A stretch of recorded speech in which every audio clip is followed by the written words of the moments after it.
नमस्ते, मैं किरण पटेल आप सभी का स्वागत करती हूँ अपने यूट्यूब चैनल पर। आज मैं एक प्यारा सा तुलसी भजन लेके आई हूँ। कैसे लगेगा आप लोग कमेंट बताना, पसंद आए तो वीडियो को लाइक करना। नीक लागे तुलसी के साजनवा आंगनवा बीचे, नीक लागे तुलसी के साजनवा आंगनवा बीचे। अब हो आंगनवा बीचे खुले रे गगनवा बीचे, अब हो आंगनवा बीचे खुले हो गगनवा बीचे। नीक लागे तुलसी के साजनवा आंगनवा बीचे, नीक लागे तुलसी के साजनवा आंगनवा बीचे। पियर जनेऊ सोहे पियर पीताम्बर सोहे, पियर जनेऊ सोहे पियर पीताम्बर सोहे।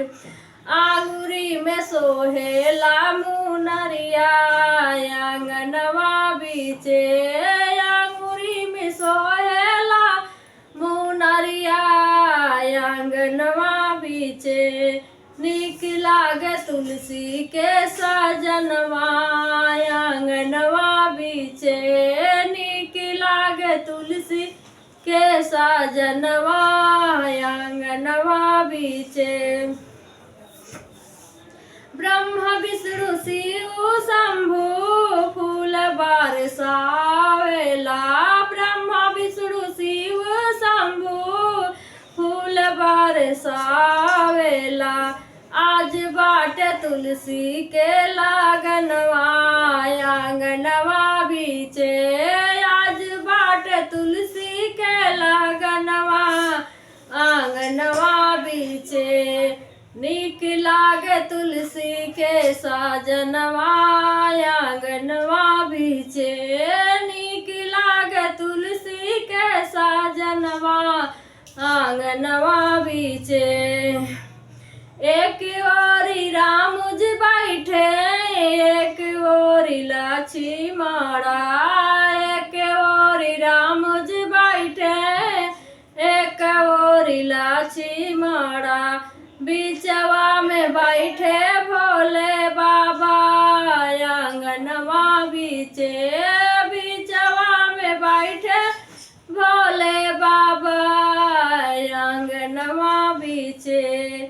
नीक लागे तुलसी के साजनवा आंगनवा बीचे, नीक लागे तुलसी के साजनवा आंगनवा बीचे।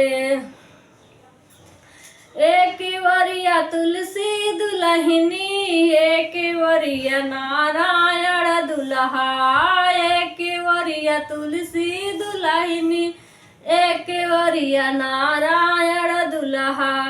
ई है बा हम सबके अरमनवा आंगनवा बीचे, ई है बाटे हम सबके अरमनवा आंगनवा बीचे।